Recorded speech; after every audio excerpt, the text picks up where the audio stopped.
Hello, everybody. Welcome to episode number 35 of Five Hole Fantasy Hockey Radio. I'm your host, TJ Branson, flying solo this evening. And tonight we are going to talk power plays, specifically the Metro. As many of you guys know, whether you're in a points league, in a categories league, power play points are most of the times more beneficial to your team. That kind of goes without saying. The guys that are on the power plays are usually the best players on the team, and we're going to go through team by team in the Metro and see which ones we want to target and kind of give like a little synopsis or whatever you kind of give like a little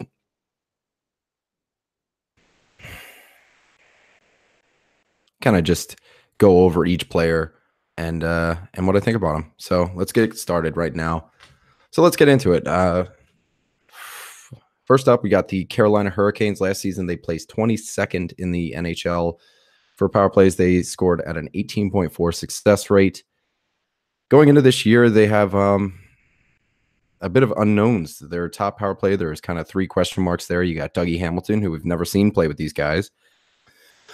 Valentin Zykov, he's still relatively new to the NHL, and Andrei Svechnikov, who is completely untested in the NHL. So the first power play unit kind of looks like this, at least projected from dailyfaceoff.com. You got Valentin Zykov, Sebastian Aho, Andrei Svechnikov, Teuvo Teravainen, and Dougie Hamilton. The second power play unit might shake out like this. You got Michael Ferland, Victor Rask, Martin Necas, Justin Falk, and Jacob Slavin. So like we were saying, you got so let's start with the first player I'm going to target. And that's kind of how I'll do each that's kind of how I'll go through every single power play unit. I'll start with the one that I'm targeting the most and then work my way down from there.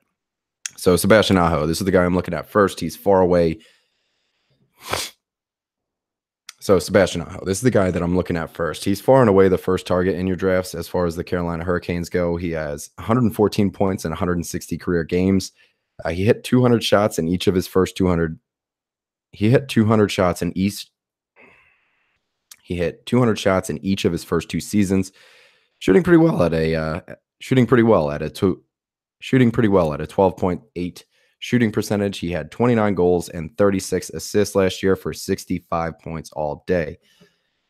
He scored 8 goals on the power play, and 8 of his 36 assists came with the man advantage. His shots per 60 on the power play is just over 13, and goals per 60 and assists per 60 both at 2.3. So Aho is going to be building on the momentum he's already been putting together for his first couple seasons. He's positioned like no-brainer, top line, top power play deployment.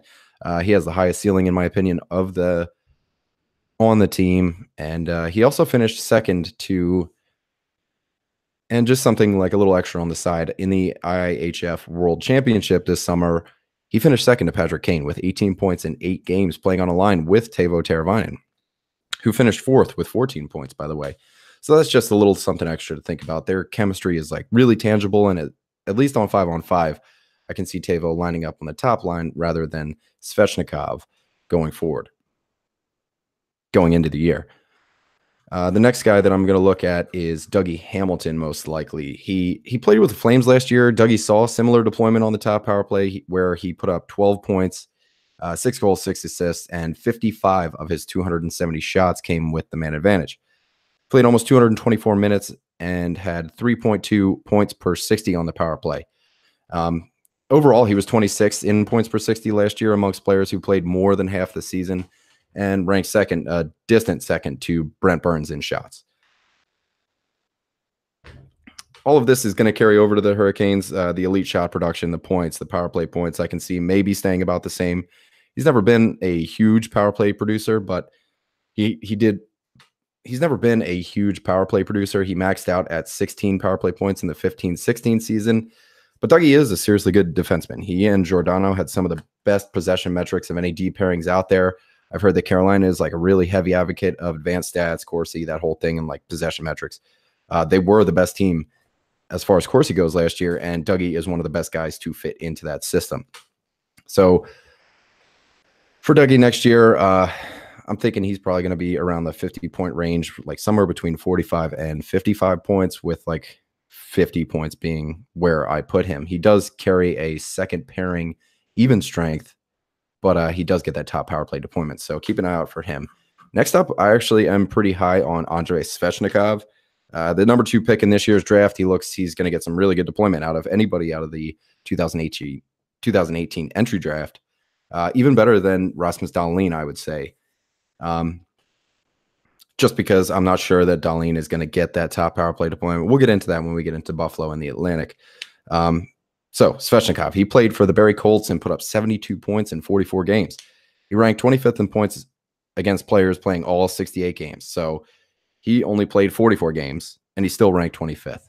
At 1.63 points per game in the OHL would likely translate to like a 40 to 45 point pace in the NHL. This guy, Rob Volman, did a study to see how point production from other leagues translate to the NHL. It's pretty interesting. I'll put the link up on the Twitter if you guys want to see that. So perhaps his like crazy deployment could spell upside for 50 plus points, but I do like him at 40 to 45 points. In the OHL, he put up almost 4 shots a game, 174 shots in 44 games. Out of any of the rookies to come to the NHL, I think I'm most excited for Svechnikov, especially in points leagues. So he and Zadina are the 2 out of this draft to be the most electric offensively. Next up, I'm looking at Teuvo Teravainen. He did have like a really good breakout year. He put up 21 of his 64 points on the man advantage with 5 goals and 16 assists. He's poised to take a top 6 role into next year. And I think we're going to be looking at another 60-plus point campaign. He has promised to become a 70-point player, somewhere down the line, depending on whether or not the Canes choose to go with Svechnikov on the top line or if they go with Teravainen. But regardless of who holds that top right wing spot, they have the obvious boost to the totals and can see Teuvo hitting 65 to 60 points no matter if he gets top line deployment or not. Just that 70-point upside, that only comes with him being on the top line with Aho. When he was on a line with Aho and Zykov for 8 games at the end of last year, they dominated shot share at almost 66%. Teravainen and Aho have really good chemistry too, so it'd be hard to imagine they do split them up. Aho assisted on half of Teravainen's 26 goals, and Teuvo assisted on 16 of Aho's 29 goals. So that's not something you want to break up, even with somebody like Svechnikov coming into the group. But regardless, he's still on the top power play. He's still in the top 6, so he's getting really good deployment.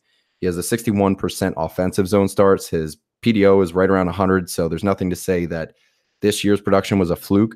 Even his jump from 8.9 to 12.4 shooting percentage isn't disconcerting. I really do think that Teravainen is closer to the player that we saw this year than the player that we saw in any of his years prior. Out of anybody in the group, Valentin Zykov is the one I'm not going to say least interested in. I'm just like, he's the bottom of the list here. So Zykov did play last year. He only played 10 games, so his most common line mates were Aho and Teravainen. So his projection to the top line isn't entirely hard to imagine here. But to be honest, with Carolina having a self-propelled fire sale this offseason saying, Aho is the only one off the table, that creates an image of a rebuild to me, which is kind of like on the fly. I don't know about you guys, but if that is the case, I don't know about any of you guys, but if that's the case, I'm here thinking that the young guns are going to be the ones that are going to start to get showcased, guys like Zykov, Svechnikov, Aho, Teravainen, et cetera, et cetera. So in 63 games with the Charlotte Checkers, Zykov posted 54 points. So that was good for 20th in the AHL. He had 33 goals, 17 of which were on the power play, and 21 assists. He shot a bit under 2 shots a game in the AHL, and that translated pretty much even keel to his 10 games in the NHL, where he shot 1.77 shots per game. And that translated pretty much even keel to his 10 games in the NHL. He had a 1.77 shot per game in the AHL and a 1.8 shot per game in the NHL. So I know it's only 10 games, but that's about what we should learn to expect from him as far as shot production. Going into the second power play unit now, Justin Falk. That's going to be the first guy I'm looking at. The second power play unit is projected to be Michael Ferland, Victor Rask, and Martin Necas, with Justin Falk and Jacob Slavin on the back end. Justin Falk is definitely the guy I'm looking at first. it always seems like he's supposed to be this badass defenseman. Really, he flashed a 49-point season in 14-15 and has been like a middling defenseman ever since. He posted 37 points, and then 31 points in the years that followed. In his 49-point campaign in 49-point campaign in 14-15, he put up 20 power play points from the top unit. That same year, he had his highest shot total as well at 238. So I'll give it to Falk. This year's shooting percentage was close to half of his career average, suggesting that maybe it's just bad luck. But he's also seeing over a minute less of ice time than he did the year before, diminishing his point totals even further. So keeping in mind that 61% of Falk's total points came on the power play this year, and moving down to the second unit could really take a chunk of that out. But he's still rocking 200 shots. He has a really good shot rate for defensemen. He ranked 12th amongst the defensemen last year in shots. He is a solid bounce back candidate going into next year. I just don't think he's going to be able to bounce back, to flirting with 50 points like he did a few seasons ago from the second power play unit. But if he can put up 40 plus, I'm going to consider it a good year for him. He does have the hits and blocks. For those of you in those rough leagues, he does add a bit of value there. But all in all, don't count on Falk as anything more than maybe your third best D-man going into next year. Second best wouldn't be too bad, but if he's your best defenseman, you really fucked up there. Next up, I'm going to look at Victor Rask. This is another victim of deployment. Rask saw time with just about everybody last year. His most common line mates were Brock McGinn and Justin Williams. He saw power play time with Skinner, Derek Ryan, and Justin Williams. That's the second power play unit. And it doesn't look like any of these players are projected for power play time this year. So last year, he put up 11 power play points, 4 goals, and 7 assists. It wasn't much for shooting. He put up 27 shots on the power play in almost 150 minutes. On the season, like just his raw totals, he took a huge step back. He had 31 points this year versus 16-17's 45 and 15-16's 48. He saw an almost 2-minute drop in ice time overall, but I think that has a lot to do with him being buried on the fourth line in even strength.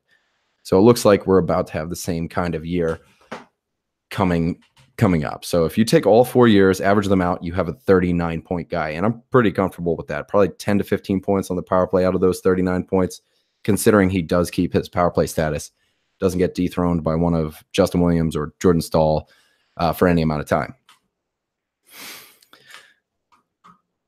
Next up, I guess I'm going to look at Jacob Slavin.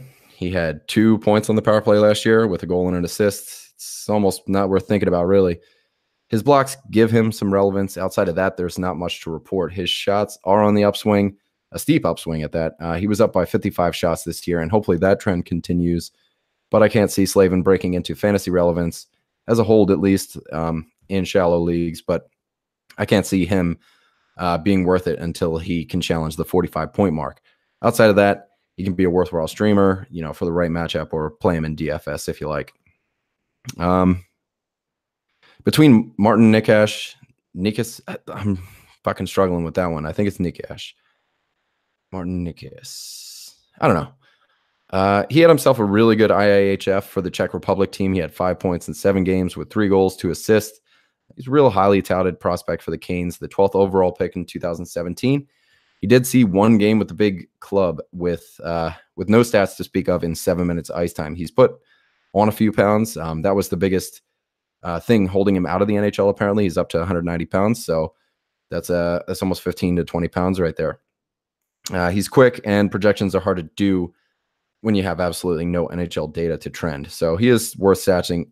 He is worth stashing on your watch list, but nothing more. Michael Furland is probably the last guy that I'm looking at as far as power play players in Carolina. He is the new face in town here. He's going to be playing on the power play 2 unit, most likely at least. He played 147 minutes on the power play last year. He had 6 goals to show for it on 36 shots. Furland is going to see a steep drop in fantasy value purely on the basis that he's not playing with Gaudreau and Monahan anymore. And that's at 5-on-5. So he wasn't much for a power play guy anyway in Calgary. And that will most likely be the case here in Raleigh. So that wrapped things up. All in all, Carolina looks pretty beefy on power play 1, but power play 2, outside of like Justin Falk, are are kind of like waiver wire guys, even in 12 teamers. On the first unit, like I said, Aho first, then Dougie, Teravainen, Svechnikov, and Zykov. And Zykov is probably even streamer territory, at least until we see what he's made of. So we're going to move on now to the Columbus Blue Jackets. Last year, for a long time, they were last in the league on power play conversion. And then they kind of bumped it up at the end of the year and settled in right at 25th. And they converted on 17.2% of their chances. The Blue Jackets have a wealth of talent. And it was surprising to me that they were ranked 25th on the power play. I mean, you got studs like Panarin, Seth Jones. I'm far more optimistic about this year's chances. You got Pierre-Luc Dubois really coming into his own. I read an article today that said he got even stronger. He's gotten bigger. He's using this offseason to his advantage. You got Cam Atkinson. He's streaky as ever. And then you got point per game at Artemi Panarin leading the offense there. Nick Foligno is probably going to get subbed in and out all year. And I get the feeling he's going to get rotated out a bit. Artemi Panarin, definitely the first guy I'm looking at here. He has the highest ceiling. He has the highest floor. And that's like head and shoulders over anybody else. He had 21 power play points last year with 7 goals and 14 assists and had 59 shots on the power play. He's going to be in that range again, I'm sure. If anything, it's going to be closer to 25 than 20 for power play points. You got Pierre-Luc Dubois getting more and more used to life in the NHL. You got the emergence of Seth Jones. That's going to play into this as well, with almost 2 goals per 60 minutes on the power play and 3.5 assists per 60 for a grand total of 5.3 points per 60 on the power play. Panarin's kind of a weird case here. He's playing in a contract year. He's going to want to come out blazing and figure out where he's headed and get paid. So, I mean, there's rumors flying around. He wants to be a Ranger, this, that, and the other thing. But I'm thinking Panarin's good for 85-plus points with 25 of them coming on the power play. Panarin shot 3% less this year in relation to his career shooting percentage. He had a PDO right on par with his career averages. Having a guy like Bobrovsky helps your on-ice save percentage. So that doesn't hurt either. Me being more optimistic about the Columbus power play could present a more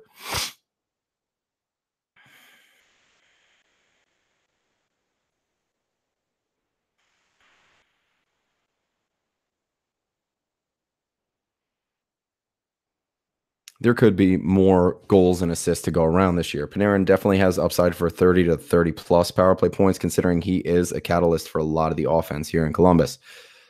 Not much to say more here on Panarin. He's good. He's going to be good. He's going to be on the top power play without question. Done deal. So next I'm looking at Seth Jones. In our defenseman ranking episode, I had Jones at my number 10 defenseman. He ranked so in our defenseman ranking episodes, I had Jones as my number 10 defenseman. He ranked 4th for shots. He was tied for 2nd in goals, 12th in all assists, and 7th in power play points amongst defensemen. He upped his shots by almost 100, going from 157 2 years ago to 249. And that was all at a reasonable 6.4%. He posted 24 power play goals. He posted 24 power play points with 7 goals and 17 assists. And he had 92 hits and 124 blocks on top of all of that. On the power play, he had 45 shots on 95 attempts and had a 6.8 points per 60 in 210 minutes on the power play.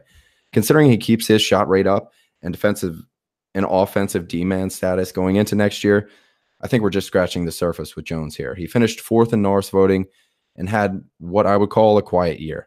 Quiet, at least in the sense that he posted 57 points, which is good for 8th amongst defensemen, and isn't going to be drafted. And won't be drafted in that league with Pietrangelo, Josi, and Byfuglien, all of whom had less points. Obviously, they have their own perks. Buff is like a category stud. Josi and Pietrangelo just seem to carry more weight with their name value. So this definitely presents an opportunity to get some value with Jones if he does slip under the radar when it comes time to draft. He's ranked 4th in power play minutes per 60 behind Morgan Rielly, Tyson Barrie, and Shane Gostisbehere only. So if you take into account players who played over 2 minutes on average on the power play, that's where he ranks. I mean, you got guys like Ian Cole who played 30 seconds or something and scored a goal, and their points per 60 are like way out there. So just ignore all that shit. Having taken over the number 1 power play unit from Werenski It really puts him in a prime position to repeat this year's production. It puts him in a prime position to repeat this year's production. My only worry is that the shots might dry up. So like we said earlier, he jumped over 90 more shots, over one more shot a game than the season prior. So what's really impressive is the 485 shot attempts, which blows his previous high of shot attempts of 344 just way out of the water. It seems that Jones has a mind for shooting now, at least. And if he can keep that up, then I truly think a 50-point, 20 on the power play floor is a safe bet. Next up, I am looking at Cam Atkinson, who only saw 65 games of action this year. So his numbers are a bit skewed. He only posted 10 power play points with 3 goals and 7 assists on 33 shots on goal at the man advantage, that is. So the year before that, a career high in points, mind you, he had 21 power play points, 10 goals, and 11 assists in an 82-game season. So what I find really interesting about Cam is that in 17 less games, he only put up 9 shots fewer than his 16-17 240 shot year. So pace his shots out from this year, and he's flirting with 300 shots. It would have been 291. So I really like his shot volume, and having something like that on the power play can come in handy, no doubt. On the power play in 16-17, Atkinson played 208 minutes and posted 10 goals, 11 assists on 41 shots and 75 shot attempts. This year, in 65 games and 179 minutes on the power play, he had 33 shots on goal and 65 total shot attempts. So he just didn't have the same success this year. His goals per 60 dropped from 2.9 to 1, and assists per 60 dropped from 3.2 to 2.4, which brings the overall points per 60 from 6 to 3.4.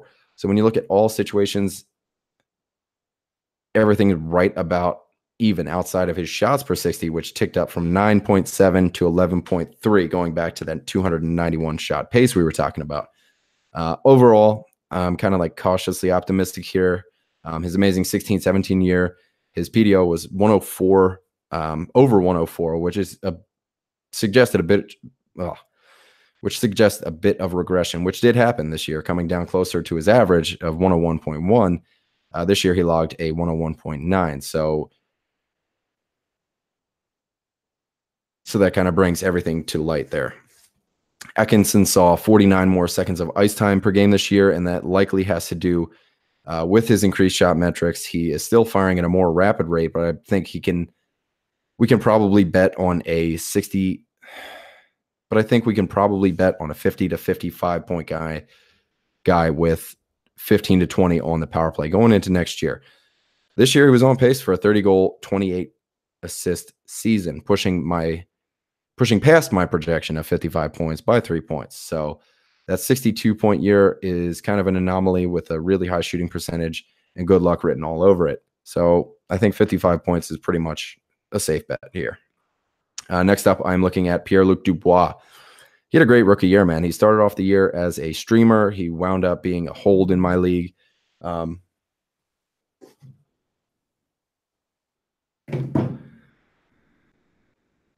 He had 48 points all day, man. 20 goals, 28 assists with 15 power play points and 165 shots at a 12.1% and 127 hits. I didn't know that. So looking this up, that's something I learned here.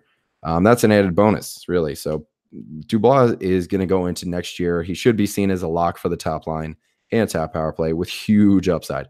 I don't really know how to project this rookie going into next year, but I'm going to say he's a 50-plus point guy and right about 20 on the power play. He's playing alongside Artemi Panarin at both even strength and power play. That's a great way to boost your numbers overall. He's a great player in his own right, don't get me wrong. Dubois was the 3rd overall pick, which is often overshadowed by Austin Matthews and Patrick Laine. He does have the pedigree to keep a constant uptick of production up. His power play production showed 22 shots on 40 shot attempts, and he played 158 minutes. So hopefully that can continue into next year. He threw about 2 shots per game on, so he could do with a bit more shots to improve those numbers, but he does have the building blocks for a 55 to 60-point year. Nothing about his numbers scream regression. He had a really good year, solid all around. Nothing out of sorts. So Pierre-Luc Dubois should be somebody you look at later on in your drafts. He is a top-line center for a power play that can be so much better. He is a top-line center and centers a top power play that can be so much better than it was this year. You never want to leave top line guys on the table. Once you get to like round, I don't know, 14, 15, you start scraping the bottom of the barrel, and Dubois could still be available, and I think you should scoop him up. On to Nick Foligno. He really only carries relevance in hits leagues anymore. He did have some crazy upside in his career. He put up 73 points in 14-15 and 51 in 16-17. But the years in between, he put 37 in 15-16, 33 last year. I don't know how long Foligno is going to stay on the top power play. That spot seems to kind of scream rotating spot to me, or at least I think so. Sometimes they throw Wenberg there. They got Boone Jenner sometimes playing there, Josh Anderson. But most of the time it did have Foligno being that final fixture on the top power play. He only had 16 shots on the power play. And out of any of the players on this power play unit, Foligno definitely rounds out the bottom of my targets. The second power play unit. This one is Boone Jenner, Alexander Wenberg, Josh Anderson, Zach Werenski, and Oliver Bjorkstrand. So the obvious first choice here is Zach Werenski on the second power play unit. He played top pairing minutes at even strength and is probably going to do the same thing again. And not only that, but he's the quarterback on the second power play unit, which is usually nothing special, but he did see 10 points on the power play this year, down from the 21 the year prior when he was mostly seeing power play one time. He did see 15% less power play time than his rookie year due to his deployment on the second unit. But overall, Werenski kind of had a weird year. He had more shots, more time on ice, higher shooting percentage, which was still pretty reasonable at 7.7%. He just could not cash in on assists. He had 10 less points than his rookie year and 10 less power play assists to boot. So I think the emergence of Seth Jones has more to say than anything that might have forced you to think that Werenski isn't as good as he is. It's just that Seth Jones played so much better this year. That's all it is. Best case scenario here for Werenski is that Foligno gets bumped off power play one and Werenski gets the other spot. And that's going to be best case scenario for his point totals. In the case that he does see power play two time exclusively, I believe another 40-ish point season is on the way with 10 to 15 power play points, 15 being, best case. Given that power play one does see about 22% more time on the power play than power play two. Next up, I'm looking at Josh Anderson. Just looking over it, man, there's a couple of big hitters on this power play. You got Josh Anderson, and then you got Boone Jenner. Like, that's a tough unit. He posted 100+ hits for the second year in a row now. He saw 6 more minutes of ice time in a year where he seemed to earn the trust of the coaching staff. He saw 14% more offensive zone starts than the year before. He didn't see a ton of power play ice time, but saw more power play ice time than ever before. His first real year where he was a bit of a fixture there, the chances of him staying on the second power play unit are hopefully pretty high. I want to see what he can do with that kind of time. He can definitely improve on his 30-point career high, So he does have upside there. Next up, I'm going to look at Alexander Wenberg. He took a huge step back from his 16-17 year, dipping from 59 points to 35. In 16-17, Brandon Saad and Nick Foligno were his line mates for most of the year, and now he's bouncing around, playing with like Boone Jenner, Thomas Vanek. He saw a bit of time with Oliver Bjorkstrand, but no real majority was spent with any consistent line mates. Wenberg's not much of a shooter with barely over a shot per game. His career shows a 1.3 shots per game, and he consistently hovers there any year out of his career. In his 59-point year, 46 of those were assists, and playing with 15 goal scorer Foligno and 11 goal Oliver Bjorkstrand at even strength doesn't present enough points to make up for that. Given that Wenberg assists on every single last one of those goals that's still only fucking 26. I don't know math. He was on the ice for 83 goals and assisted on 27 of them. I'm not planning on drafting Wenberg this year. I'm putting him at a 40-point ceiling with the hopes that he can play a full season with over 100 shots. Boone Jenner, next up. He is my big hitter number 2. 200+ hits is pretty much a constant with this guy. He is a victim of low shooting percentage these past couple years. It leaves fantasy owners wishing for that 30-goal guy that we saw in 15-16.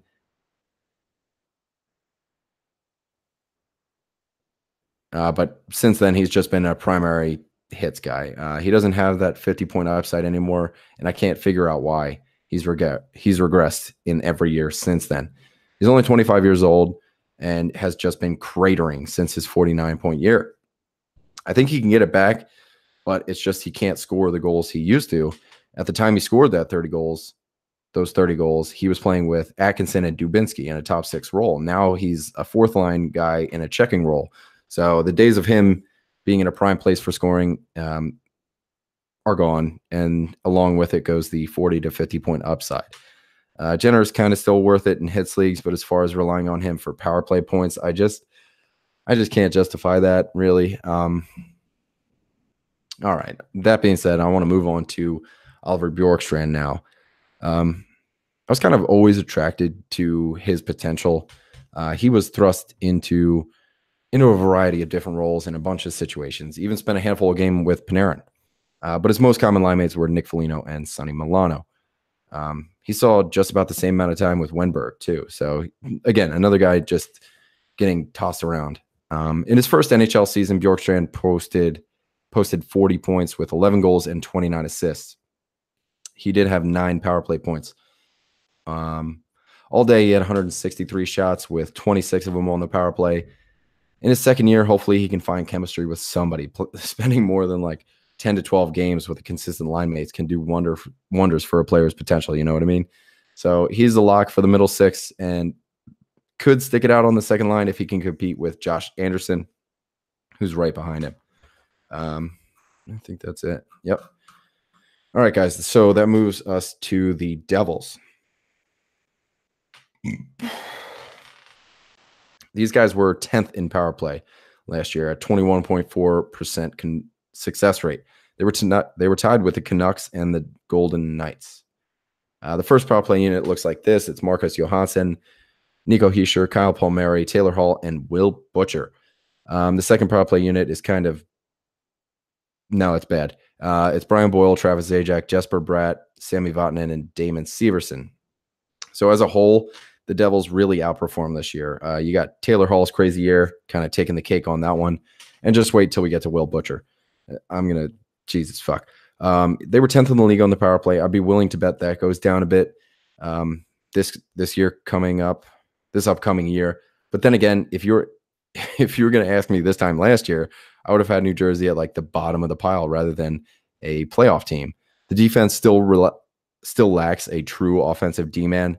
And we're all going to hope that Taylor Hall can carry them once again, or they can get secondary scoring. One of the two things has to happen.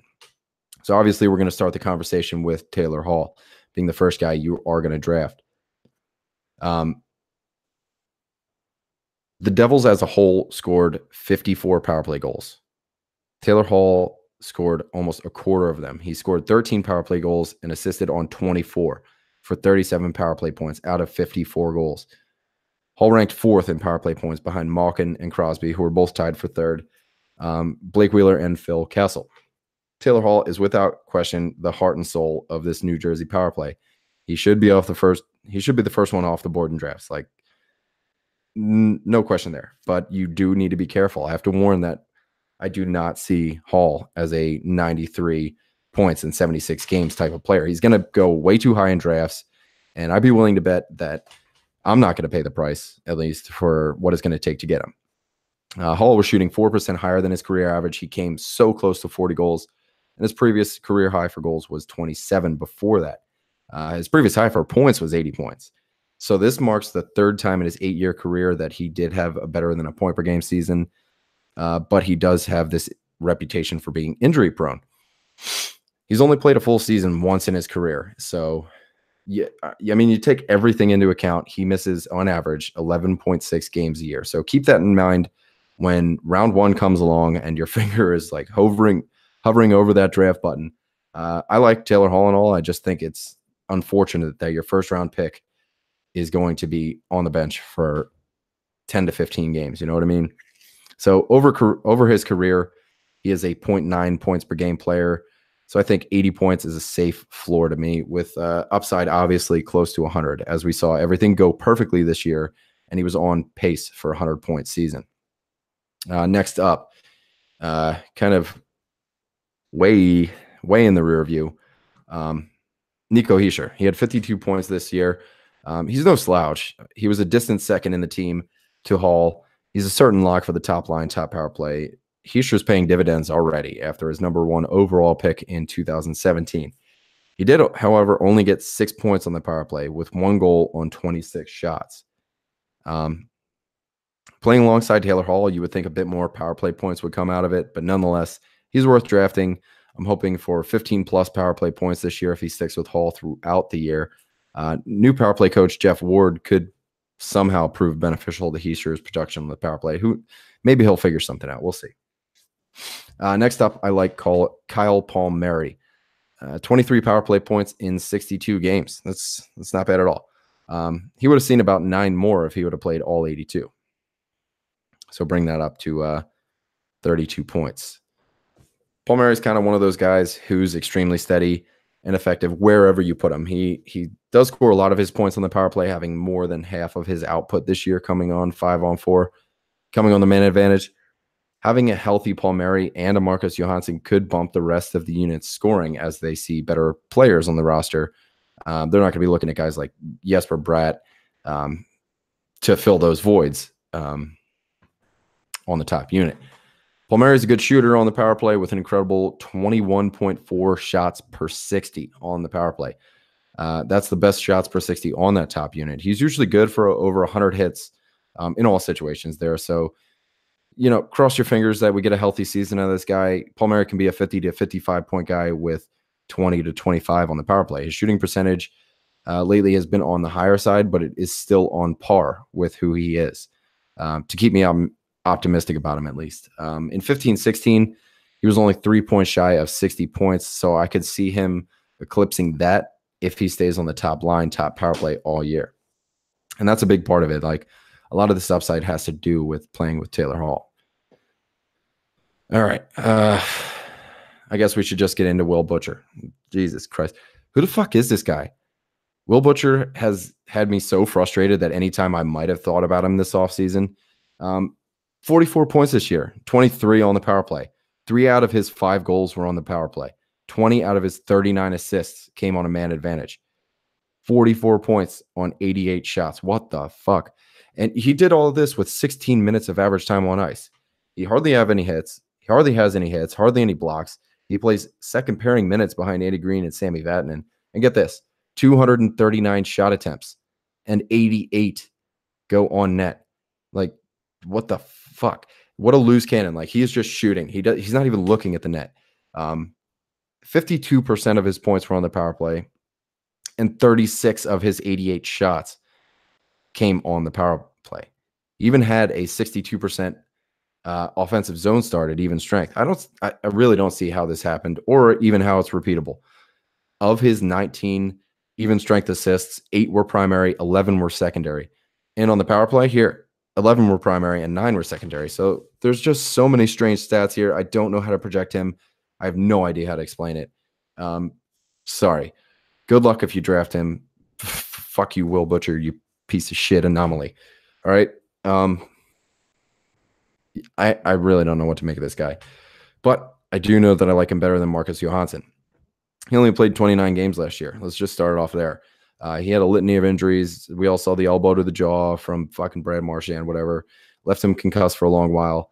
But in those 29 games, Johansson put up 3 power play points. And before that, he was playing for Washington. Their power play is a dominant group. So this is kind of just a wait and see scenario here. If he does get a power play 1 deployment, obviously there's going to be upside there, and he is worth a look. Power play 2. I have little to no interest in anybody on the second power play. New Jersey had a 70-30 timeshare between their first and second units. And, already stating how Taylor Hall got most of the fucking points for their power play kind of renders the second unit irrelevant. They're not worth fuck all. Damon Severson and Sammy Vatanen are kind of interesting cases at the end of your draft. And so does Jesper Bratt, especially if he's playing top line. at even strength. But outside of that, I'm not targeting anybody solely because of their power play 2 deployment for New Jersey. You know what I mean? All right, I'm going to take a little break, and then I'm going to come back and talk to you guys about the Islanders.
All right, guys, I am back.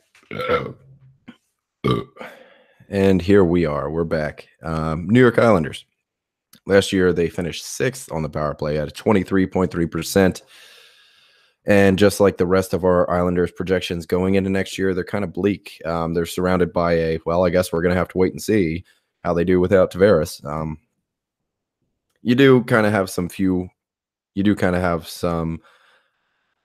You do, however, have a few bright spots here.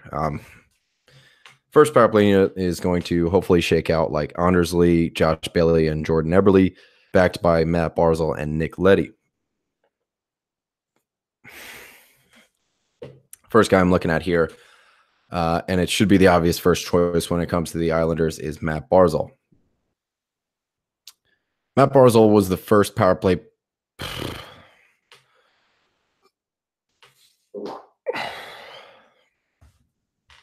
Matt Barzal was the first point per game rookie since Evgeny Malkin. And he won a Calder Trophy for it.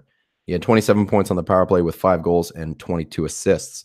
I really like the chemistry between him and Jordan Eberle. It's kind of amazing. Barzal assisted on 18 of Eberle's 25 goals. Eberle assisted on 9 of Barzal's 22. And that's in all situations. So having these two guys in the same power play unit really bodes well for both of them. Barzal and Eberle didn't play all year together on power play 1, so this year hopefully is going to shed some light on that prediction of mine. His 85-point campaign is now in the rear view.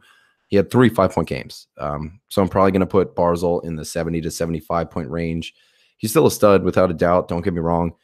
But those 5-point games are usually few and far between. That being said, he still has the upside to go a point per game. It's just that the cards are really against him this year. No Tavares. You got harder competition. You got harder competition at even strength.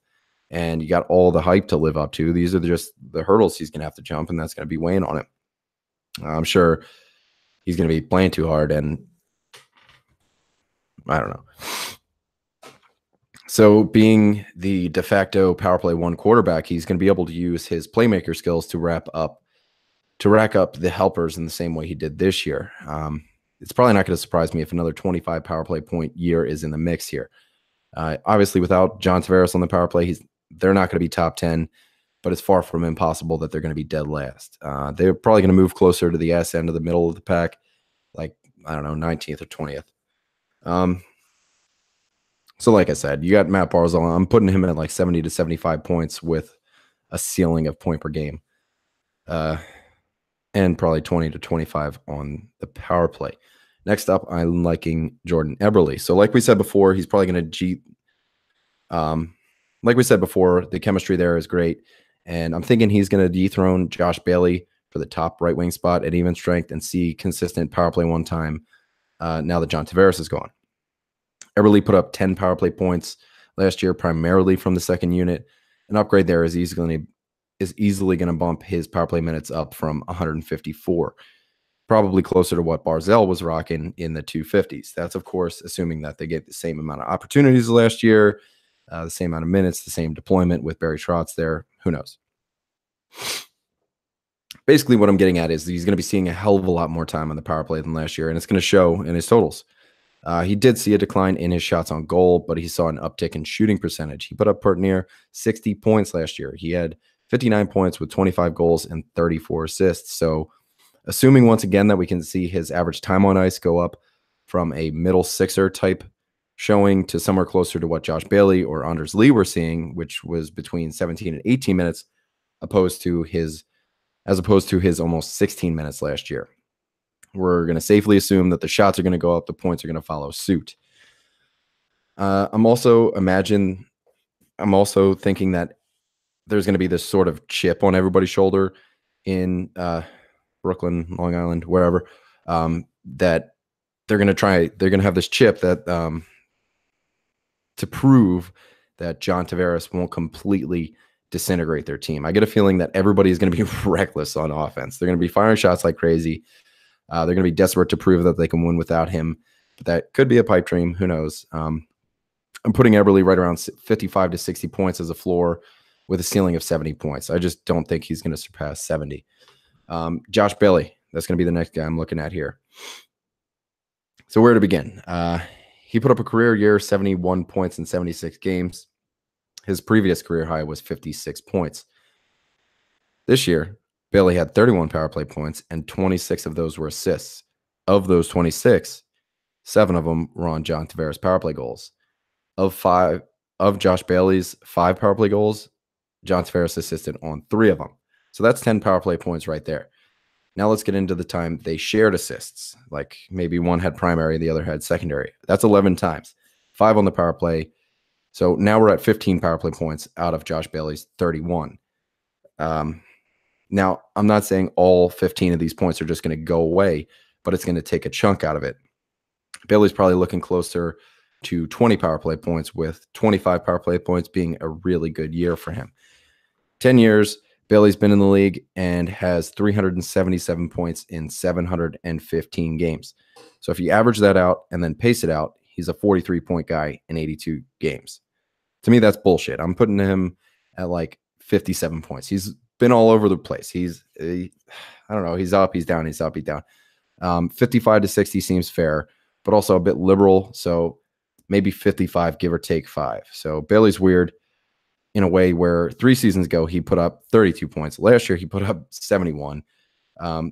So I really don't think it's fair to say he has a 30-point floor and a 75-point ceiling. That's not going to help you guys at all. So I'm going to just guess here. I'm going to say 50-point floor and a 65-point ceiling, obviously without John Tavares. Anders Lee. The next guy I'm looking at here is Anders Lee. Lee, on the other hand, he's projected to remain on the top line at even strength. The combination of Lee's career high shooting percentage and Barzal's ability to make plays makes me a little bit more optimistic about Lee than anybody else that might have seen some time with John Tavares. I think he'll be able to keep a 30-plus goal season alive. Maybe not push for 40 anymore. Let's just go backwards here. Lee put up 40 goals with a 19.2 shooting percentage, and then he put up 34 goals with a 17.8. And then he had a bad year with 15 goals at 8.2, and then he had 22 goals with 12.7. His career average is 14.6. He seems to have really good luck when it comes to his shot. More often than not, he boasts an above league average shooting percentage, and is probably going to come back down to somewhere around his average of 14 or 15%. But he did see an uptick in shots in each year out of the last 3 years, and he broke 200 shots for the first time this year. So that looks good. Also, he laid out 102 hits, which is great. But for him, it's kind of uncharacteristically low. But for him, it's also uncharacteristically low, considering he's had 172, 164, 169 in the 3 years going back. He's been a 2-hit per game guy every season with the exception of this year and the 12 and 13 season when he only saw 2 games action.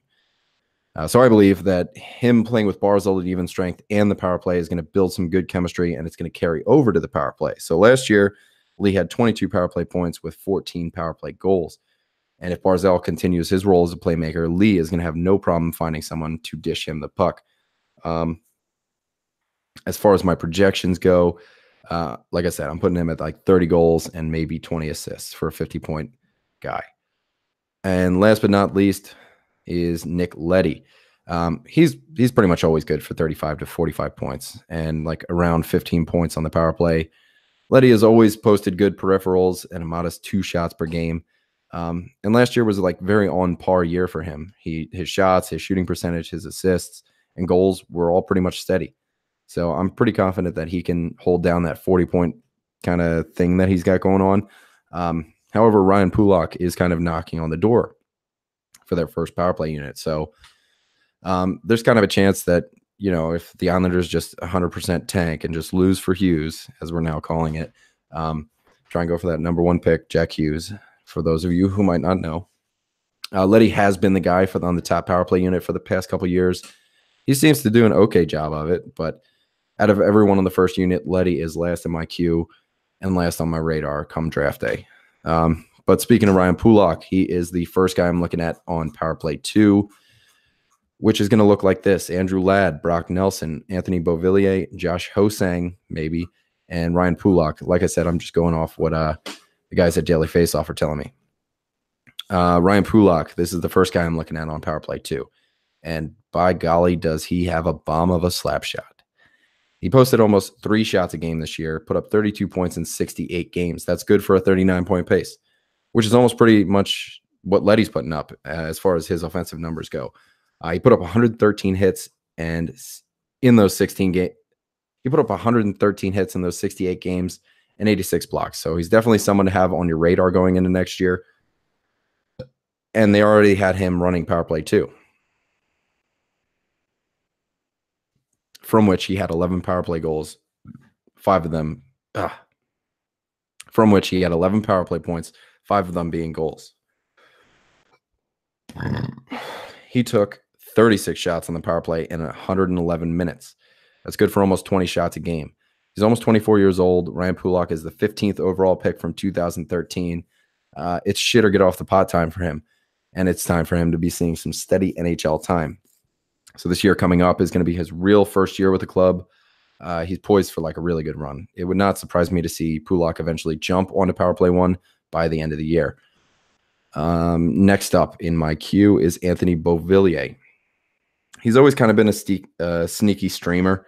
In a way, he put up 36 points in 71 games, just over half a point per game. That puts him in like a 40 to 45 point range going into next year. He's probably not going to be affected by Tavares leaving in any way other than you got Barzal moving up to the line, and his center is now going to be Brock Nelson at even strength. Beauvillier was one of my favorite streamers going into last year. I looked to him whenever the matchup was right, or they might have been going up against backup goalie or something like that. But he did only have 8 power play points in 66 minutes of power play time. So that's a 7.3 points per 60.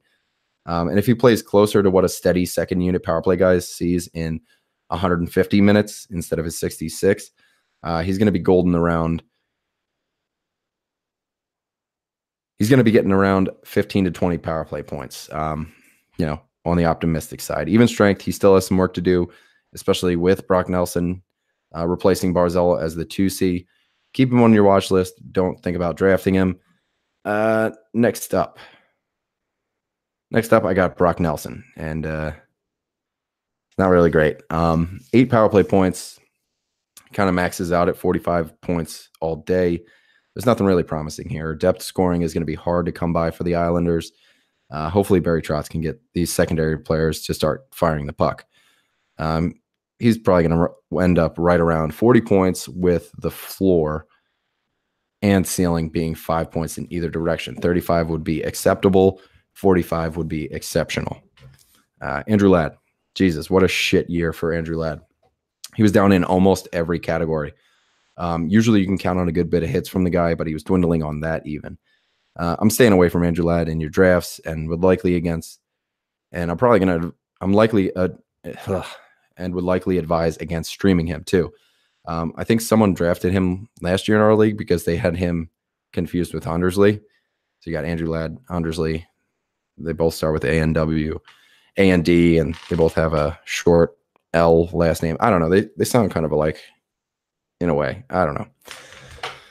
But to me, that's the only way Andrew Ladd gets drafted. And last is Josh Ho-Sang. So as if I didn't hate the Islanders enough. I mean, they're my least favorite team. I'm sorry to any Islanders fans out there. I know you guys are like a really passionate group, but that's part of the reason I hate you guys.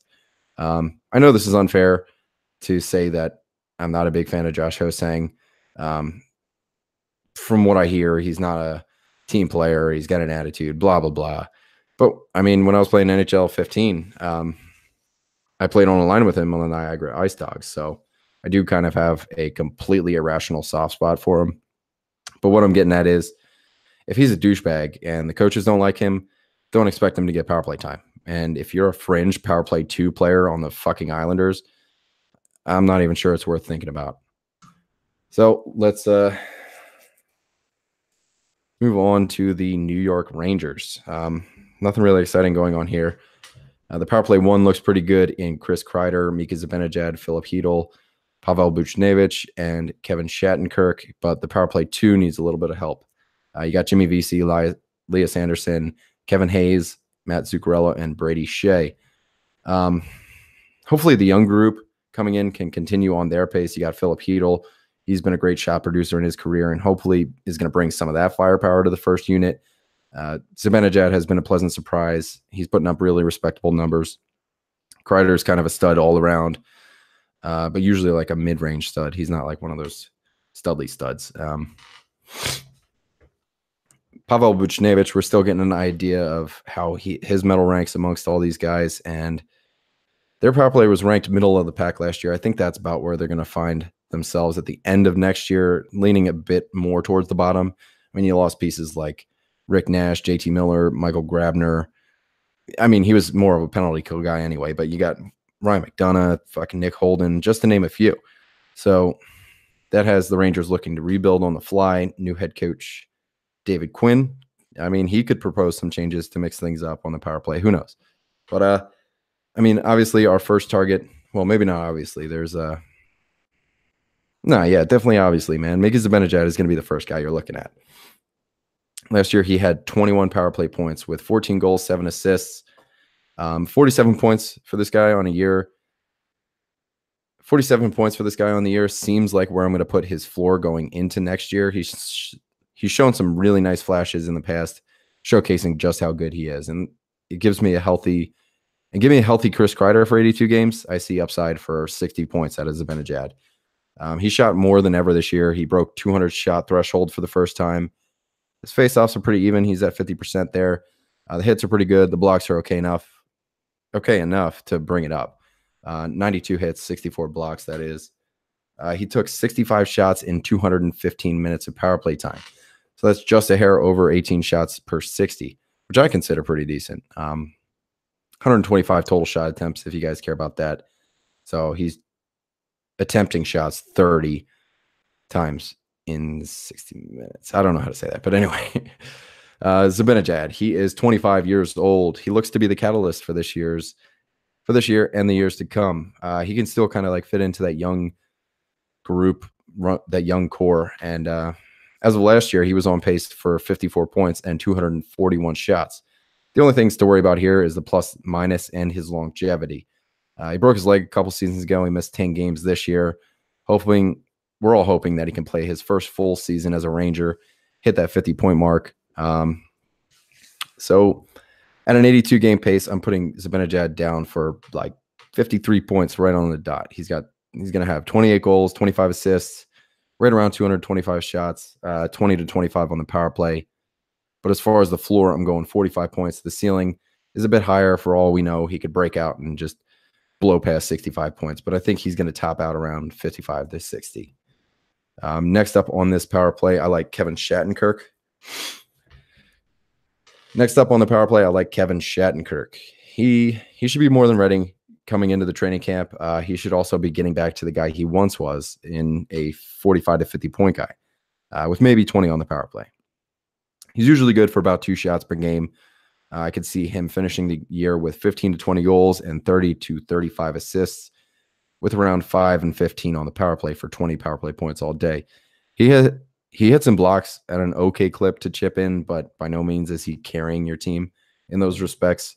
But it never hurts to have a guy fluff those extra categories on top of the offense he can bring. Last year was pretty abysmal for him in his debut as a Ranger. He was spot on half point per game guy with 23 points in 46 games played.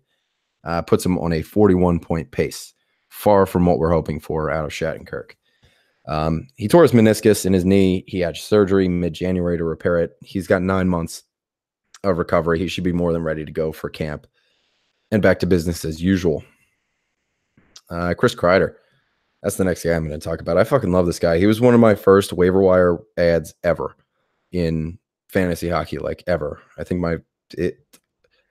I don't know. So I just kind of have a thing for Chris Kreider right now. I never regretted picking him up. His year last year was cut short due to that blood clot he had in his arm.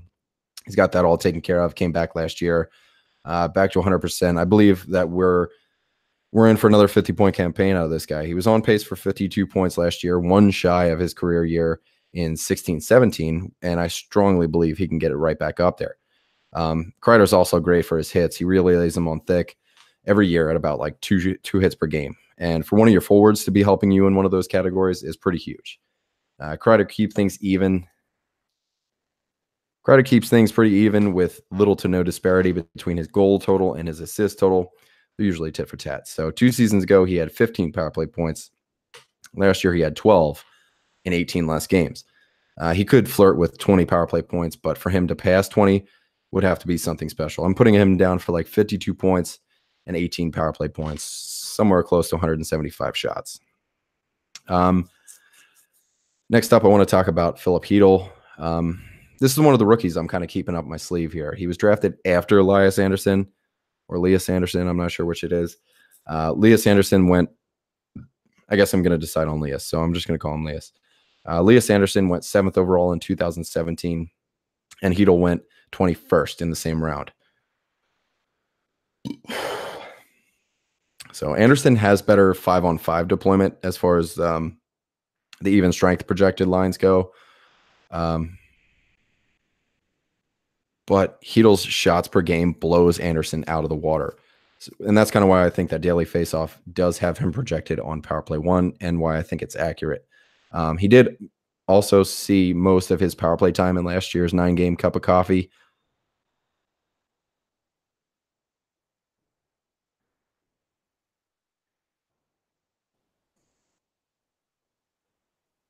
He saw like 3.5 minutes of power play time last year. He put up 2 shots on goal, which is 36 shots per 60. And that's just fucking violent to suggest, given how little we saw him there. He was probably trying to impress the boys. But he did see more time than Lias Anderson. He did, however, just going back to his AHL years, he put up 31 points in 46 AHL games with the Hartford Wolfpack. He put up 110 shots in those 46 games. So that's right around 2.5 per game. I think Chytil is going to work his way up the depth chart and become a real important piece in the puzzle for the Rangers. The chances of him being a game breaker this year are pretty thin, but I'm safely putting him at like a 30-point floor and a 45-point ceiling. I know it's a widespread, but you got to forgive me here because he is a rookie, just for all intents and purposes there. Last but not least, I got Pavel Buchnevich. He had 17 points last year on the power play, and that's hedging on where I'm going to put him again. 15 to 20 with a full season, 45 points. Right around 2 shots per game. He's got solid deployment at both even strength and the power play.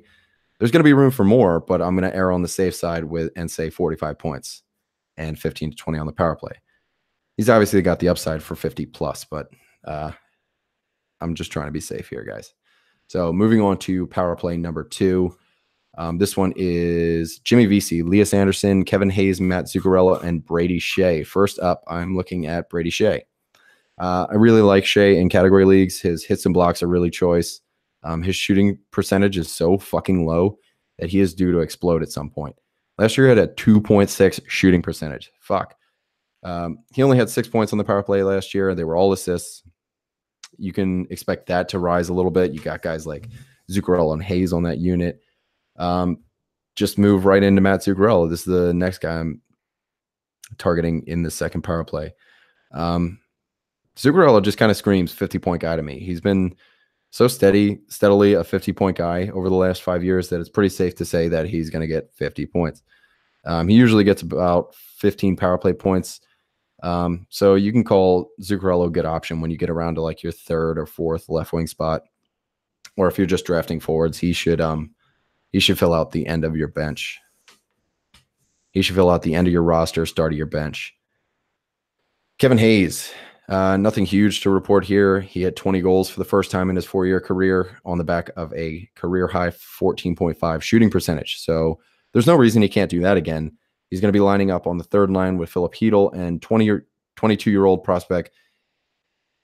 All right, let's give this a shot here. Ville Meskinen. And I'm quoting now, Meskinen ranked first among Liga players 22 years old or younger in both goals and points during the season. He led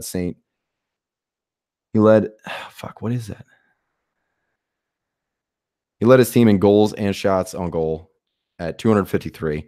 Tied for the team lead in power play goals, ranked 3rd on the team in points, and ranked 4th on the team in assists. Meskinen posted 13 multi-point games in 17-18, and he ranked 3rd in Liga in goals, tied for 6th in power play goals with 9, tied for 8th in the league with a minimum of 20 games played and points per game at 0.92, and tied for 15th in league in points in 17-18. That's all coming from the New York Rangers Twitter. So he has two unknowns playing on either wing, or at least projected as such. Hayes can probably hit the 40-point plateau with like 10 to 15 power play points. Jimmy Vesey. I'm just not a fan of this guy. The hype was like, he was just hyped up. This Hobie Baker bullshit that's going on. I mean, fucking Will Butcher too. Like, these fucking guys. All right, Johnny Hockey, Jack Eichel, you guys are okay. And Adam Gaudette, I'm fucking watching you, man. Don't be a dick.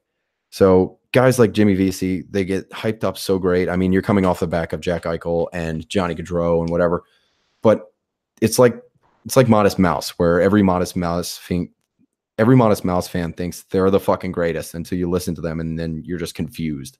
Or like fucking Dave Matthews Band. Fuck Dave Matthews Band. Fuck you, Jimmy Vesey. For real. Like, I'm not just being a dick. It's who he is as a player. Jimmy Vesey's not great. He's probably going to get around 30 points and disappoint you again with maybe 10 power play points on the high side. Like, for real. I'm not just being a dick here. That's who he is as a player. You guys can go ahead and look it up. Fuck you, Jimmy Vesey. Don't draft him. I hope he has 0% ownership next year. And even below Jimmy fucking Vesey is Lias Anderson, whatever. He had 2 points in 7 games with the big club last year. He did have 9 hits in those 7 games, so maybe there's something there, maybe not. The only thing that turns me onto this guy is his pedigree. He was drafted 7th overall, blah, blah, blah. He shot under 2 shots per game, had 14 points in 25 games with the Wolfpack. And like I said earlier, I'm way more into Philip Hedl, but now with the projection. But now let's just get into my projection. He's probably going to be a 25 to 30 point guy with little to no power play points. So now my blood pressure's all up. Let's talk about my team, the Philadelphia Flyers. Last year, they clocked in at 15th, like straight up middle of the pack, 20.7%. So let's fucking go here, boys. This is my team. I'm super stoked to talk about some Flyers. All we had to do was pad up our power play, was bring in James Van Riemsdyk, and boom. I'm actually stoked about our second power play unit for the first time in years. The first unit for the longest time has done a lot of the heavy lifting, with everyone pretty much seeing 30 power play points. Typically, the big names here, Giroux had 36, Ghost had 33, Voracek had 35. Simmons is usually pretty good on the power play, but we're going to get into him and his bounce back, whatever, coming up. So the Philly power play, I can see them flirting with the top 10 this year. Hopefully spreading out the wealth a little bit more, having a power play 2 unit that doesn't have Val Filppula or Jori Lehtera or fucking Dale Weiss on it anymore is just going to be a good thing. I feel like power play 2 for a long time was just there to give power play 1 a breather before coming back on the ice. But now we have one of the best top 6s in the NHL and a second power play unit to rival anybody's. I mean, yeah, maybe I'm just being a fucking homer here, but you can at me about it. Like, hit me up on social media. Tell me I'm wrong about the top 6. I mean, I'll hear arguments for Florida, Toronto, but people will coming at me from Pittsburgh, even Tampa. You can delete your tweets before you even start, man. Like, you can fight me on it, whatever. Go ahead. It's at FHF Hockey, boys. Like, I want to hear about it. All right, I'm going to bring it down a little bit. First power play unit, First power play unit, Jake Voracek, Nolan Patrick, Wayne Simmons, Claude Giroux, and Shane Gostisbehere. The first guy I'm looking at is Claude Giroux. That is easy to say. So just bringing it down a little bit here, get my blood pressure back. Giroux's 102 points is far from sustainable, but his 30 power play points is. Even in his super shit 58-point year, he still managed 31 power play points. That's where my boys get it done, man. So you got Giroux probably clocking in at somewhere around 80 points this year, just kind of like as a safe spot. I'm going to say 75-point floor, 90-point ceiling. 17.8% shooting percentage is hard to repeat for a guy who hasn't broken 10% in 3 years before this. So who knows? Maybe now that he's playing wing and is freed from much of his former defensive responsibilities, that G has way more room to look at the net instead of focusing on playing a two-way game. So speaking of which, You have Sean Couturier, one of the top 5 two-way players in the game, centering that line. So like I said, defensive responsibilities taken care of. The change to Wayne definitely sparked something in him as far as the power play goes. He actually dipped in shots taken and in shot attempts, usually in the higher 60s for shots on goal on the power play. He only had 47 this year. And he managed somehow to score twice as many power play goals. The shots per 60 went down, but the points per 60 went up. So, like I said, Giroux is probably going to land somewhere between 75 and 85 points next year with a solid 30 to 35 on the power play. He's likely going to go late in the first round in deeper drafts and maybe early second in your 12-teamers. He's my favorite hockey player in the NHL, and I'd love to have him on my team. But fuck, if I spend a first or second round draft pick on a guy who had a 58-point season just 2 seasons ago, I might as well quit now. So take Giroux whenever you want, but just keep in mind that on average, he is like a 75-point guy. Next up, I'm looking at Shane Gostisbehere. He's a fucking stud. He was ranked first amongst defensemen for power play points, ranked 7th in the league for shots amongst D-men, 3rd for total defenseman points. He was in a 4-way tie with Yossi, Barry. He was in a 4-way tie with Roman Yossi, Tyson Barrie, and Seth Jones for first in power play goals. He was first in power play in points per 60 in all situations. He blocked 116 shots, and he ranked 9th in my defenseman rankings from the episode before this one. Last year, he had 65 points, 13 goals, 52 assists, with, like we said earlier, 33 power play points and 221 shots. Last year, he had 65 points, 13 goals, 52 assists, 33 power play points, 221 shots at a 5.9 shooting percentage, which is pretty decent considering his average is 6.5. He's going to be an easy 55-point floor with a traditional 30-plus power play points that you see on the Philadelphia power play. As far as his raw totals go and like complete comprehensive points for the whole season, if Giroux is going to dip in points, if Couturier is going to dip in points, if all these guys are regressing, then Shane Gostisbehere can likely see some regression too. But I think he might be able to do it on his own, and that's just going. So, like I said, 55-point floor and upside for 65 points or more or better. Next up, I want to talk about Jakub Voracek. Jake Voracek. I feel like he kind of went under the radar as a point per game player here. He was 6th in the league in power play points. He was top 50 in shots on goal in the league and third in the league in assists. He was behind Giroux, who was tied with Blake Wheeler and Connor McDavid. Voracek has always been more of a playmaker rather than a goal scorer. He's never broken 25 goals. He's been a point per game player once, and that was this year. You pace his career numbers out, and he's a 61-point guy. But since coming to Philadelphia, he averages a 0.82 points per game, and that paces out closer to 70 points. That's where I'm going to put his floor.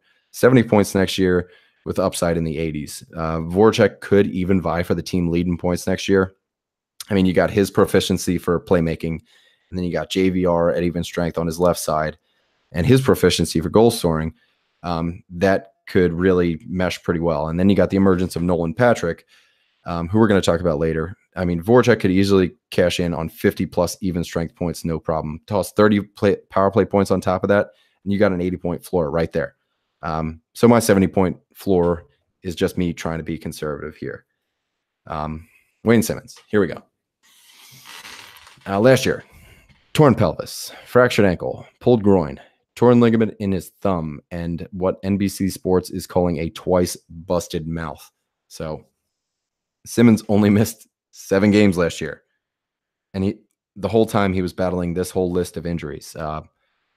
Simmonds usually puts up between 25 and 30 goals with 20 to 30 assists and is usually good for 20 to 25 power play points. The biggest dip from his averages was the penalty minutes. It was cut in half from the years prior where he posted over 100 PIMs. He posted over 100 PIMs in 5 out of his 10 seasons, by the way.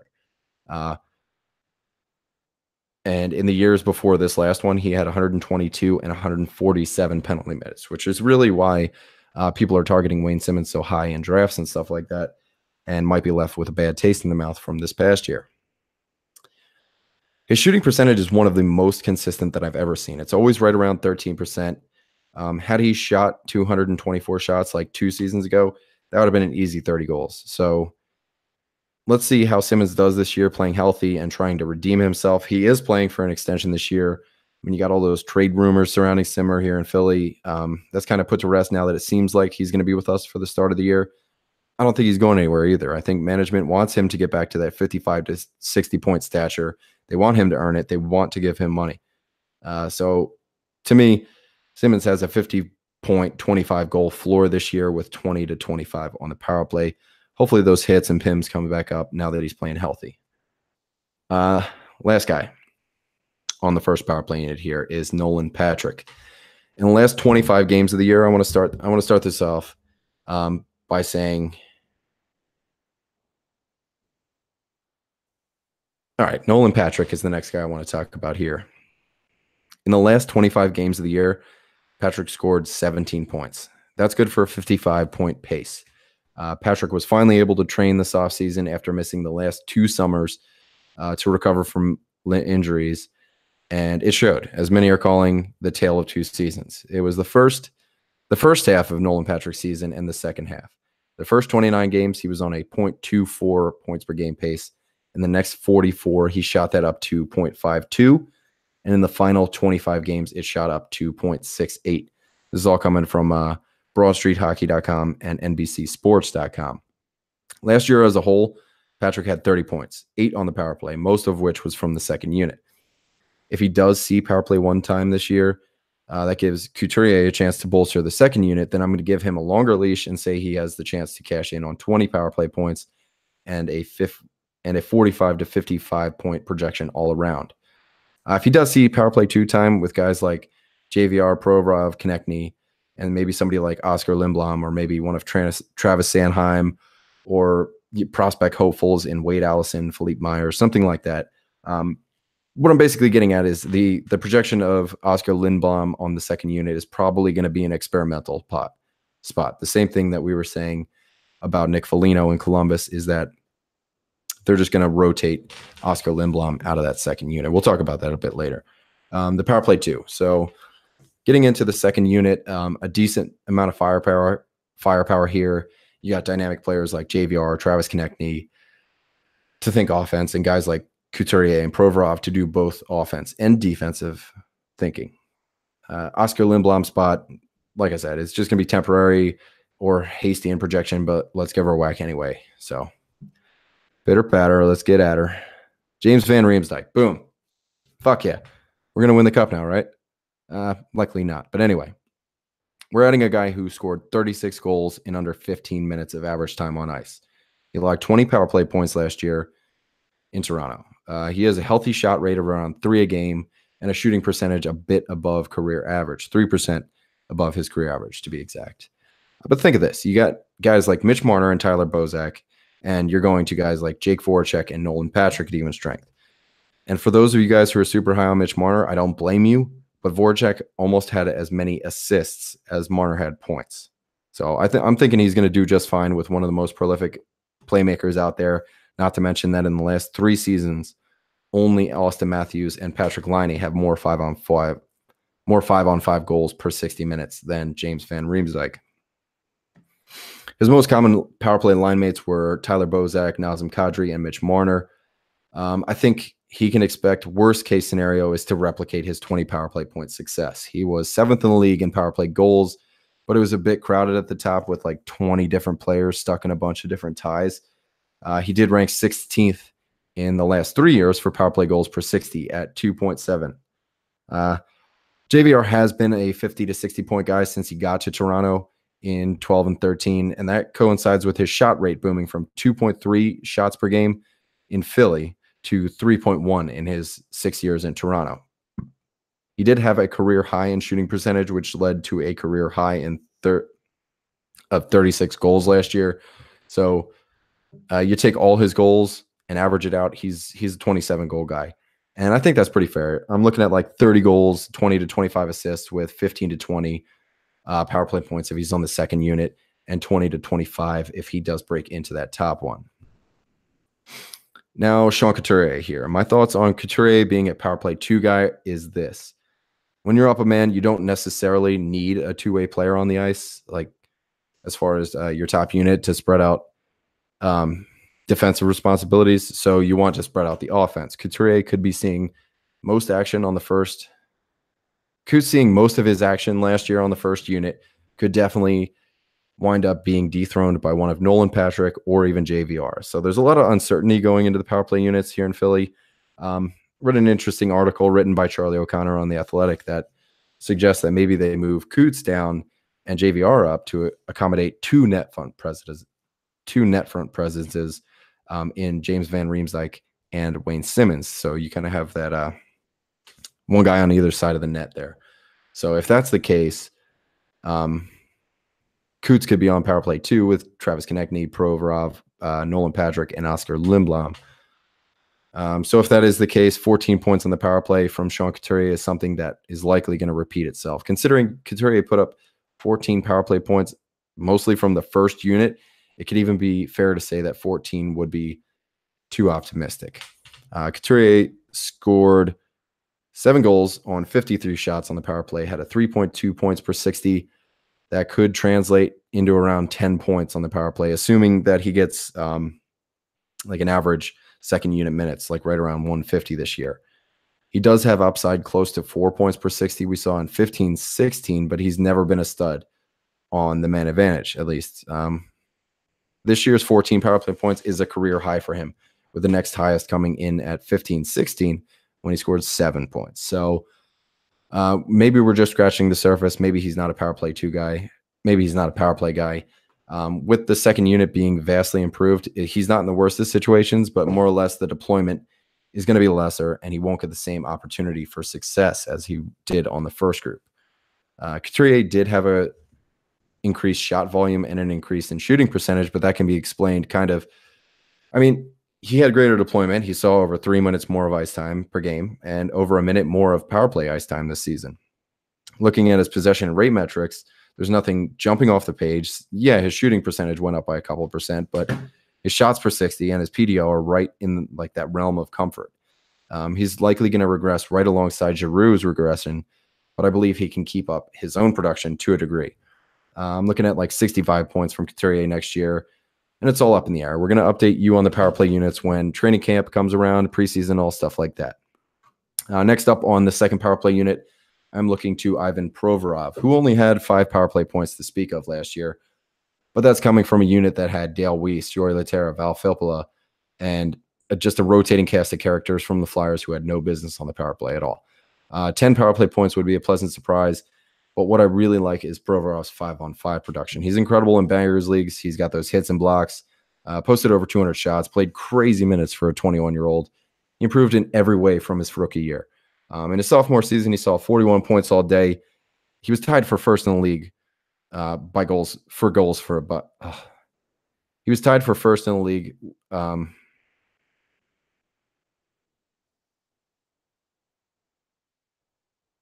He was tied for first in the league with goal. Oh, Jesus, what the fuck? He improved in every way. He improved in every way from his rookie year.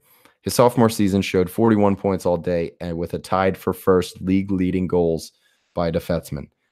He had 148 hits, 169 blocks, and I am super excited to see what Provorov does this year. I'm willing to bet that Provorov stays on pace with what he did this year in a 40 to 45 point way with like 5 to 10 power play points. Next up, I got Travis Konechny. Just to quote another article written by Charlie O'Connor, he's a great read and a great listen if you guys want to check out Broad Street Hockey Radio. If you want to check out him on The Athletic, you got to subscribe over there. Okay, so this is Charlie O'Connor on Konechny's promotion to the top line.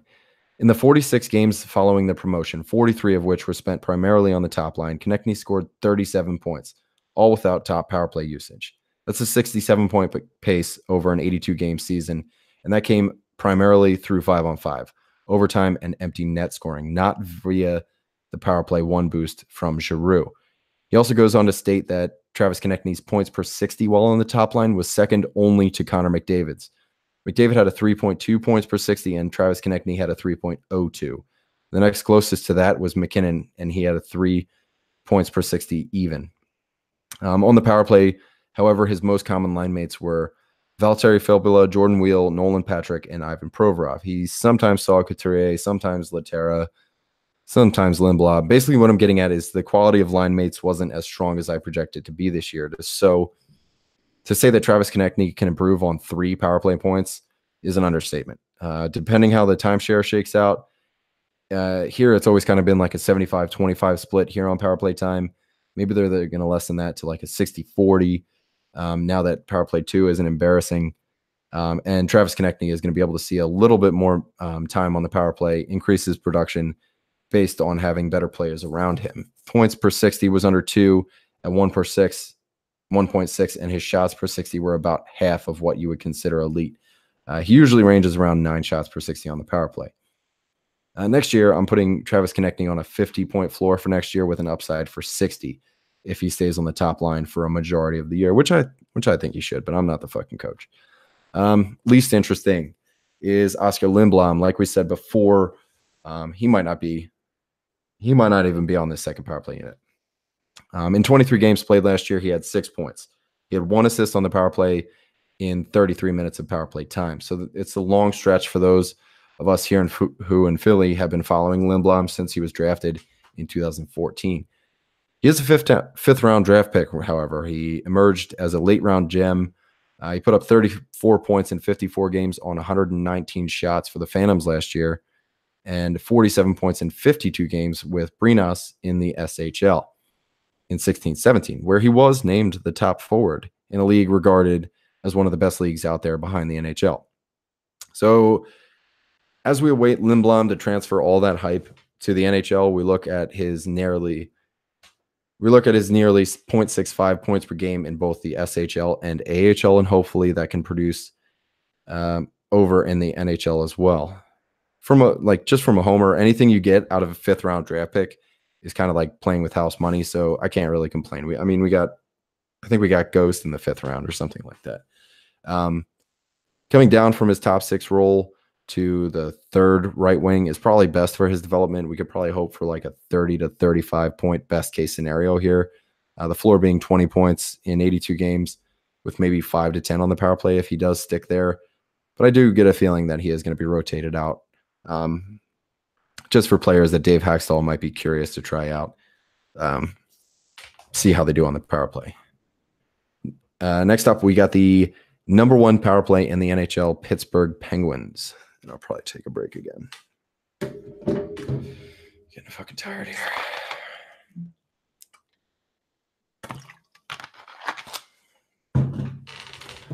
Yeah, definitely gonna take a break.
All right, guys, now it's time to dip into the best power play from last year. The Pittsburgh Penguins, they converted at 26.2%, and they were the most potent power play in the NHL last year, having more than a decent shot of repeating that success. I mean, their top unit is stacked like end to end. Overall, they scored 68 power play goals, and the first unit combined for 58 of those 68 goals. The second unit had the remaining 14 goals, so at an 80-20 split, the first unit is easily the only guys we're after, really. So you got Sidney Crosby. It's probably the first guy I'm going for, but it's pretty close between him and Evgeny Malkin anymore. They've figuratively been butting heads lately for most valuable to fantasy owners. They're both deadlocked at 38 power play points. Crosby's always good for 200-plus shots, close to 250 typically. Crosby had a weird down year, kind of, in a way, at least by his own standards, but that was due to a lower than normal goals per 60 coming about from a low shooting percentage relative to his career average. Crosby shot at 11.7% this year as opposed to his 14.5 career average. Last year, or 2 seasons ago in his Rocket Richard year, he put up a 17.3% shooting percentage. So everything else is about on par with Crosby having a normal year in that year. There's not much else to say here. He's still good for a point per game and 30 power play points. He's easily a top round pick. I'm not sure I'd have him going in the top 3 anymore. You got guys like Kucherov and Ovechkin looking like studs again, but he's well within your top round, early to middle first round. Next up, Evgeny Malkin. And I'm biting my tongue here a little bit because last year I did not see a 78-game season out of him. I had him pegged for like 65 to 70, honestly, and I avoided him in my draft based on that. He outpaced Crosby pretty heavily, had 87 penalty minutes to go with it, which is usually something you can scrub out of Malkin any given year. 14 power play goals, 24 power play assists, good for 38 power play points all day, and good for 3rd in the league behind Kessel and Wheeler. He had the 4th most points overall. He finished 1st overall in points per 60 with almost 4 points per 60. He ranked 33rd in shots on goal all day, barring any injuries or illnesses next year. He can very, very well challenge for the Art Ross Trophy.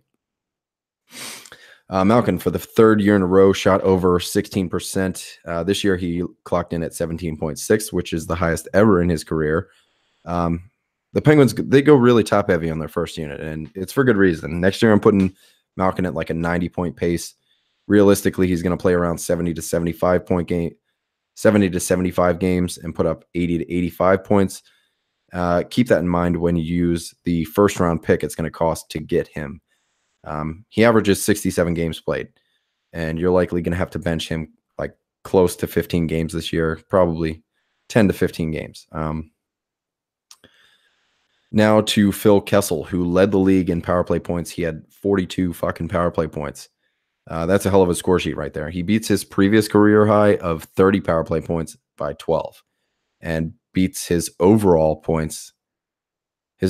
career high in points by 10 points. He shot over 2% better than his career average, but managed most of his points through assists with 58 all day, 30 of which were on the power play. Of those 30, 20 were primary, 10 were secondary. The remaining 28 at even strength, 20 were primary and 8 were secondary. This is something that is wildly repeatable, which is like really scary to imagine. You consider for a minute that Malkin's 3-year running career shooting percentage at almost league best, 10th best at that, from players who shot over.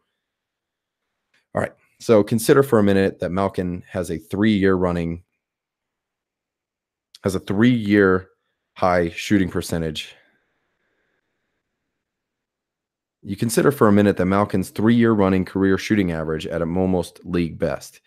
He ranked 10th best at that. From players who shot over 100 times and power play on-ice shooting percentage at 18.3%, we might see a dip in goals from the players around him. But then again, it's Pittsburgh. This is a team with a superstar-studded power play and a team who scored the 8th most power play goals in the league. Kessel really has all the ingredients to put up another 80-plus point season. He hasn't missed a game since 09 and 10. So I'm putting his floor at 75 points, his ceiling at 90, with 30 plus power play points and a ton of room for more.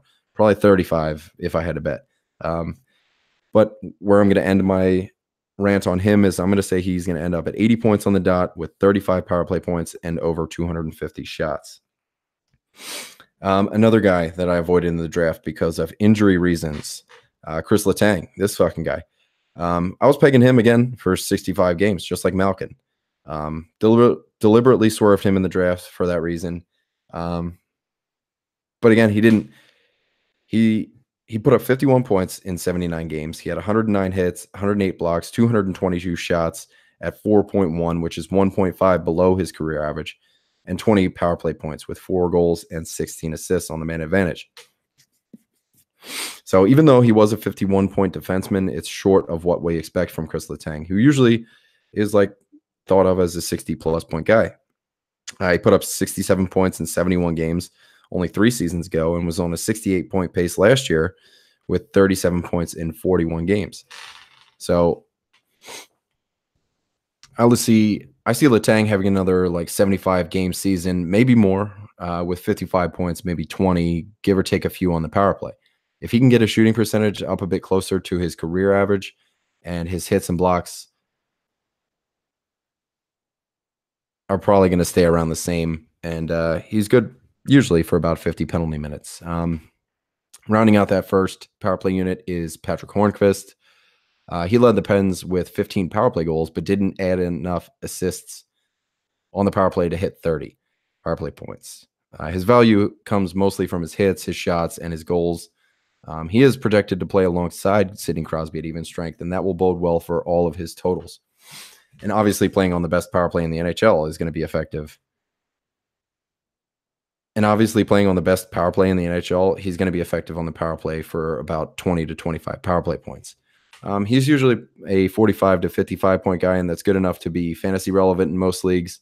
If he plays a whole season, I can see him eclipsing the 55-point mark, but not by much. So that's what I got on him. The power play unit, the second power play unit, there's only a few guys I'm going to consider drafting. Like I said, in the Pittsburgh intro here, the second unit was only good for 14 goals last year. And leading off the second power play unit is Jake Guentzel.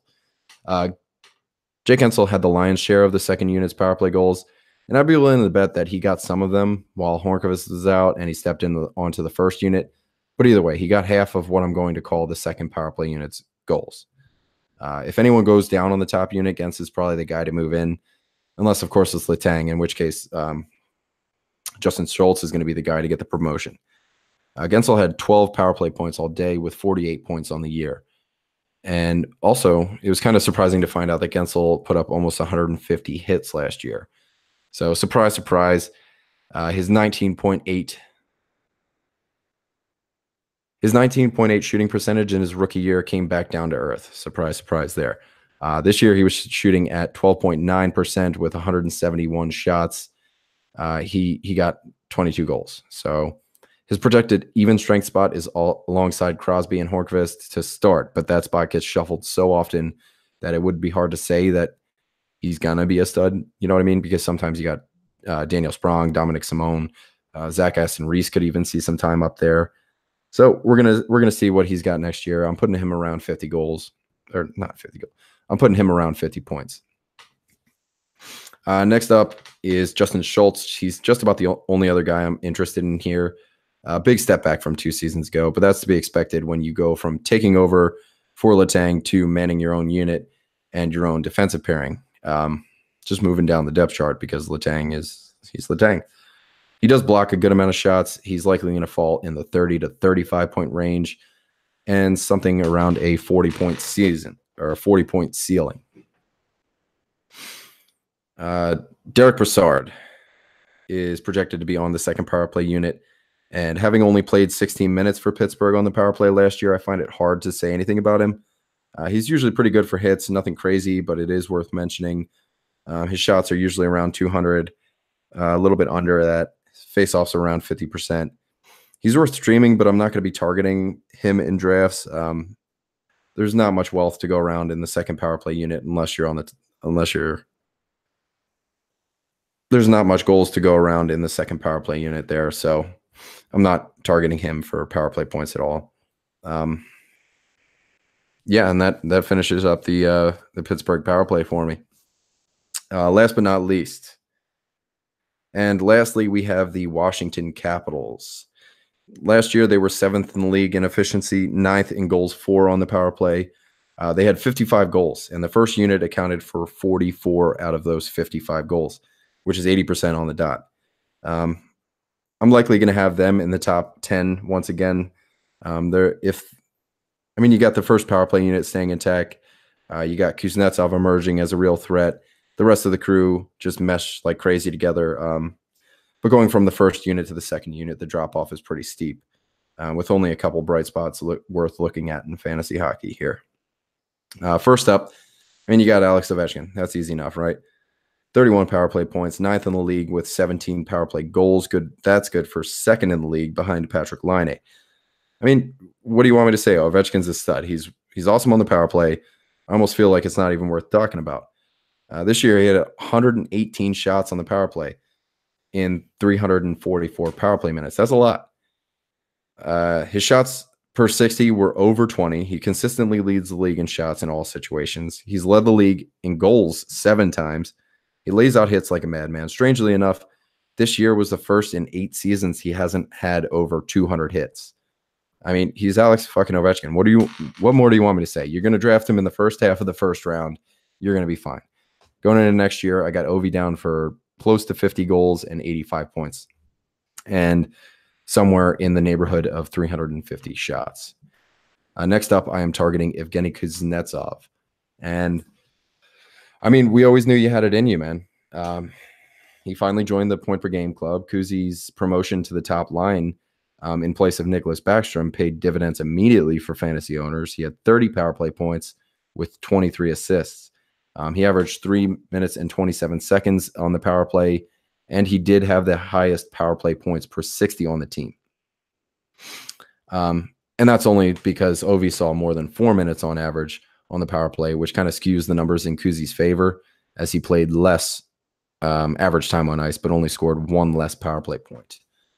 This is all going to be overshadowed by a shooting percentage that was 3% higher than his career average, but with his new first line deployment, like we discussed with Sean Couturier, it just could be an uptick in opportunities and quality of line mates here. Kuznetsov is definitely amongst the conversation for the first few rounds of your draft. If he keeps his top line deployment, which I think he will. Putting Kuzi at a 70-point floor and an 85-point ceiling, I think what we saw this year was best case scenario for him, and he's likely going to end the year just under a point per game. My guess is like 78 points, 25 goals, 53 assists, with somewhere between 25 and 30 on the power play, leaning closer to 30 than 25. Next up, I got John Carlson. John Carlson's who I got behind Evgeny Kuznetsov here, and what a breakout year it was for him, man. John Carlson saw a majority of his power play time. John Carlson saw a majority of the power play time for defensemen in Washington. Out of 396 minutes on the power play, Carlson played 303 of them. The year prior, the Caps had 404 minutes a man up, and Carlson only saw 190. So 2 years ago, he saw 47% of the time on the power play, and that jumped up to 77% of the power play time this year.